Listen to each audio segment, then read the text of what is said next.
Lecture de l'histoire de la Rédemption. Chapitre 27. Jésus trahi par l'un des siens. Je fus reporté au jour où le Christ mangea la Pâque avec ses disciples. Satan avait induit Judas en erreur en lui faisant croire qu'il était l'un de ses fidèles disciples. Mais en réalité, son cœur avait toujours été charnel. Il avait été témoin des œuvres puissantes du Sauveur, était resté à ses côtés tout au long de son ministère, et la preuve qu'il était le Messie s'était imposée à lui. Malheureusement, Judas était avide et cupide. Bref, il aimait l'argent. C'est pourquoi il exprima son mécontentement lorsqu'un parfum de grand prix fut répandu sur Jésus. Marie aimait son Seigneur. Il lui avait pardonné ses nombreux péchés et avait ressuscité des morts son frère bien-aimé. Aussi trouvait-elle que rien de ce qu'on pouvait donner pour Jésus n'était trop cher. Plus le prix du parfum qu'elle lui destinait était élevé, mieux elle exprimait sa gratitude à son égard. Pour cacher sa cupidité, Judas prétendit que le parfum aurait pu être vendu et que le montant aurait pu être donné aux pauvres. En fait, il ne se souciait pas des nécessiteux, mais il était égoïste et détournait souvent à son profit l'argent qu'on lui confiait et qui était destiné aux pauvres. Judas ne se préoccupait guère du bien-être du Sauveur, ni même de ses besoins. S'il parlait fréquemment des nécessiteux, c'était uniquement par cupidité. Cet acte de générosité de la part de Marie était un blâme cinglant adressé à son amour de l'argent. Satan préparait ainsi dans le cœur de Judas un chemin d'accès tout tracé pour la tentation. Les prêtres et les chefs des Juifs haïssaient Jésus. Mais les foules se pressaient pour entendre ses paroles de sagesse et pour voir les miracles qu'il accomplissait. Profondément intéressés et enthousiasmés, les gens avaient à cœur de suivre ce merveilleux maître pour écouter ses enseignements. De nombreux chefs croyaient en lui, mais ils n'osaient pas l'avouer, de peur d'être exclus de la synagogue. Les prêtres et les anciens décidèrent d'intervenir pour détourner de Jésus l'attention du peuple, car ils craignaient que tous ne crussent en lui. Ils ne se sentaient pas en sécurité. Il leur fallait faire mourir le Christ, sinon ils perdraient leur position sociale.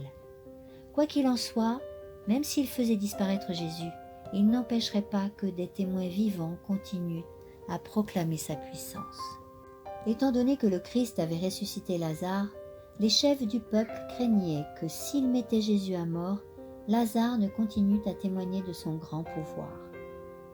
Constatant que les gens accouraient pour voir l'homme qui avait été ressuscité des morts, ces chefs décidèrent de faire mourir également Lazare, afin de mettre un terme à ce mouvement de foule. Après quoi, ils se proposaient de porter l'attention des Juifs sur les traditions et les doctrines humaines, leur prescrivant de payer la dîme de la menthe et de la rue. Luc 11, 42. Et pour exercer à nouveau leur influence sur eux. Les dignitaires religieux se mirent d'accord pour se saisir de Jésus quand il serait seul. En effet, s'ils avaient tenté de s'emparer de lui au milieu de la foule, alors que ses auditeurs étaient suspendus à ses lèvres, ceux-ci les auraient lapidés. Sachant à quel point les chefs de la nation souhaitaient appréhender Jésus, Judas leur proposa de le leur livrer moyennant quelques pièces d'argent. Sa cupidité le poussa à trahir son Seigneur au bénéfice de ses pires ennemis. Satan agissait directement par l'intermédiaire de Judas. Au milieu même de la scène émouvante du dernier repas, le traître méditait des plans en vue de trahir son maître. Jésus dit avec tristesse à ses disciples qu'en cette nuit-là, il serait pour eux tous une occasion de chute. Alors, Pierre déclara avec assurance que même si tous défaillaient à cause du Christ, lui-même ne défaillirait pas. Mais le Seigneur lui dit : « Simon, Simon, Satan vous a réclamé pour vous cribler comme le froment. Mais j'ai prié pour toi, afin que ta foi ne défaille point. Et toi, quand tu seras converti, affermis tes frères. » Luc 22, 31-32. Dans le jardin de Gethsémani. Je vis Jésus et ses disciples dans le jardin. En proie à une grande tristesse, il leur demanda de veiller et de prier, de peur qu'ils ne succombent à la tentation. Ils savaient que leur foi serait mise à l'épreuve, que leurs espoirs seraient déçus, et qu'ils auraient besoin de toute la force qu'ils pourraient obtenir grâce à une vigilance de tous les instants et une prière fervente. Avec de grands cris et avec larmes, le Seigneur pria ainsi. « Père, si tu le veux, éloigne de moi cette coupe de douleur. Toutefois, que ce ne soit pas ma volonté qui se fasse, mais la tienne. » Luc 22, 42. Le Fils de Dieu priait avec angoisse. De grosses gouttes de sang ruisselaient sur son visage et tombaient sur le sol. Des anges assistaient à la scène, mais seul l'un d'entre eux fut chargé d'intervenir et de réconforter le Fils de Dieu au bord de l'agonie. La joie avait disparu du ciel. Les anges ôtèrent leurs couronnes, laissèrent leurs harpes et sans un mot regardèrent Jésus avec une attention intense. Ils auraient aimé prêter assistance au Fils de Dieu, mais leurs chefs ne le leur permirent pas, de peur qu'il ne soit tenté de le délivrer. En effet, le plan du salut avait été décidé et il devait se réaliser. Après avoir prié, le Christ revint auprès de ses disciples, mais ceux-ci s'étaient endormis. En cette heure redoutable, il ne bénéficia pas de la sympathie et des prières de ses propres disciples. Pierre, si dynamique peu de temps auparavant, était engourdi par le sommeil. Faisant allusion à ces déclarations affirmatives, Jésus lui dit « Ainsi, vous n'avez pas pu veiller avec moi même 1 heure. » Matthieu 26, 40.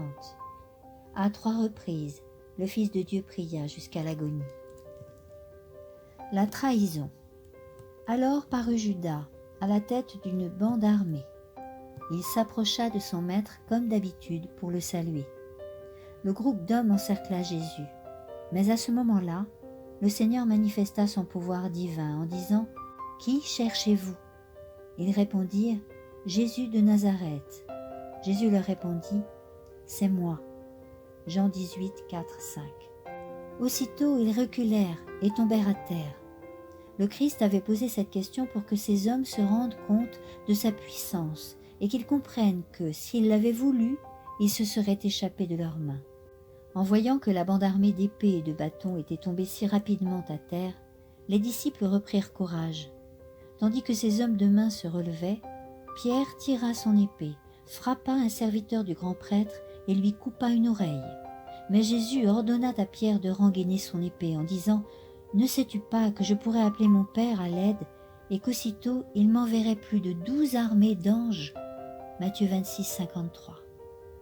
J'ai vu que lorsque ces paroles furent prononcées, le visage des anges fut illuminé d'espoir, car ils auraient voulu entourer sur le champ leur chef suprême et disperser cette populace déchaînée.